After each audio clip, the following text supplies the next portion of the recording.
ماہ سیام رمضان المبارک اپنی تمام تر رعنائیوں کے ساتھ جلوہ ساماں ہوا، نور بانٹتا ہوا، اجالے بکھیرتا ہوا ہم سے رخصت ہوا۔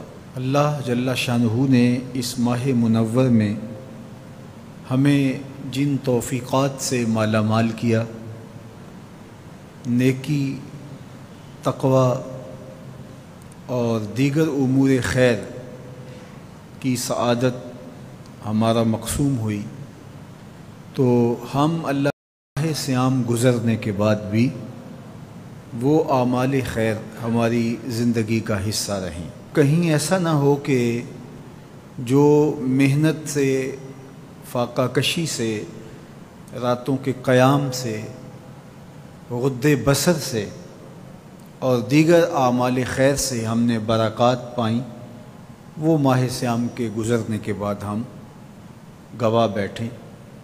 قرآن مجید نے اس عورت کی مثال بیان کی ہے جس کا توازن عقلی ٹھیک نہیں تھا اور سارا دن چرخہ کاٹتی رہتی اور شام کو اپنے ہاتھ سے کاتا ہوا سوت ریزہ ریزہ کر دیتی۔ فرمایا تم اس عورت کی طرح نہ ہو جانا، اپنی محنت کو ضائع ہونے سے بچانے کی آرزو اور تمنا یہ ہمارے سینے میں موجود ہونی چاہیے۔ تو ہر وقت یہ دھڑکا، یہ ڈر، یہ فکر لگی رہے کہ میں جو خیر کی راہ پہ ہوں وہ مجھے میسر رہے، وہ مجھے نصیب رہے۔ جس کے 2 دن برابر ہو گئے وہ ہلاک ہو گیا۔ ہر آنے والا دن گزرے ہوئے دن سے بہتر ہونا چاہیے۔ اگر برابر ہیں تو ہلاکت ہے، اور اگر کسی کا گزرا ہوا دن بہتر ہے اور بعد والا دن اس سے بدتر ہو گیا، وہ تو پھر کچھ نہ حاصل کر پایا۔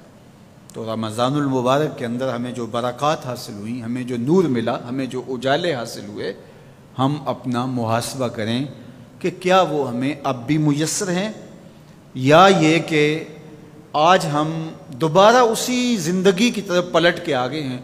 ماہ سیام میں جس زندگی کا نور ہمیں نصیب ہوا تھا، جو روشنیاں ملی تھی، ہم بالکل ان کو کھو چکے ہیں، اور 29 شعبان کو ہم جہاں کھڑے تھے، 1 شوال کو بھی ہم وہیں کھڑے ہیں۔ تو پھر یہ بات سوچنے کی ہے۔ کوئی شخص کسی ڈاکٹر کے پاس جا کے علاج معالجہ کرواتا ہے اور وہ 1 مہینے یا 2 مہینہ تک اس کو دوا دیتا ہے، اور دوا کے بعد وہ کہتا ہے اب دوائی تم چھوڑ دو اس لیے کہ تم صحت یاب ہو چکے ہو۔ تو دوائی چھوڑنے کے بعد پھر دوبارہ وہ مرض لوٹ آتا ہے، عود کر آتا ہے، تو پھر اس کا مطلب یہ ہے کہ اس کو شفا نہیں ملی، اور پھر ڈاکٹر اس کو کہے کہ نہیں چلو 1 ماہ پھر دوائی لے لو، اور 1 ماہ دوائی استعمال کرنے کے بعد پھر دوبارہ وہ وہیں کھڑا ہوتا ہے، اور تیسرے ماہ، چوتھے ماہ، تو پھر وہ دوائی کارگر تو نہ ہوئی کہ جب تک دوائی آپ لیتے رہے تب تک تو بہتری رہی، اور جب دوائی چھوڑ دی تو پھر وہیں کے وہیں رہے۔ تو رمضان المبارک گویا ہمارے لیے اللہ کی رحمتوں کا ایک ماہ خاص ہے، اور اس میں ہم اپنے باطن کی تہذیب اور اندر کی بیماریوں کا علاج کرتے ہیں۔ اور جب ہم یہ 1 مہینے کا کورس کر چکے ہوں تو ہم اپنے آپ کو دیکھیں کہ ہم کہاں کھڑے ہیں۔ ہمیں کوئی فائدہ ہوا ہے فاقے کاٹنے سے، بھوک کاٹنے سے، راتوں کو قیام کرنے سے، اعتکاف میں وقت گزارنے سے؟ اور اگر کچھ بھی نہیں، جہاں ہم تھے وہیں ہم کھڑے ہیں، تو پھر ہمیں سوچنا چاہیے کہ ہم نے صحیح طرح سے دوا نہیں لی، یا پھر دوا ٹھیک نہیں تھی، اور یہ دوا بالکل ٹھیک ہے۔ ہمارے رب نے کہا لعلکم تتقون، اس کا لازمی نتیجہ یہ ہے کہ تمہیں اتقاء کا اجالا نصیب ہوگا، تمہیں نور ملے گا۔ تو پھر ہم سے کوئی کوتاہی ہوگی، ہم سے کوئی غلطی ہوگی، اس لیے ہم اللہ کی بارگاہ میں عرض گزار ہوں کہ مالک جو تم نے ہمیں نور عطا کیا ہے، جو روشنی دی ہے، وہ اجالے کہیں بجھنے نہ پائیں۔ اور وہ کیا ہے؟ وہ نور ہدایت کا نور تھا۔ تو اہل ایمان یہ دعا کرتے ہیں، ربنا لا تزغ قلوبنا بعد اذ ہدیتنا، اے اللہ ہمارے دلوں کو سیدھا کر دینے کے بعد دوبارہ ٹیڑھا نہ کرنا۔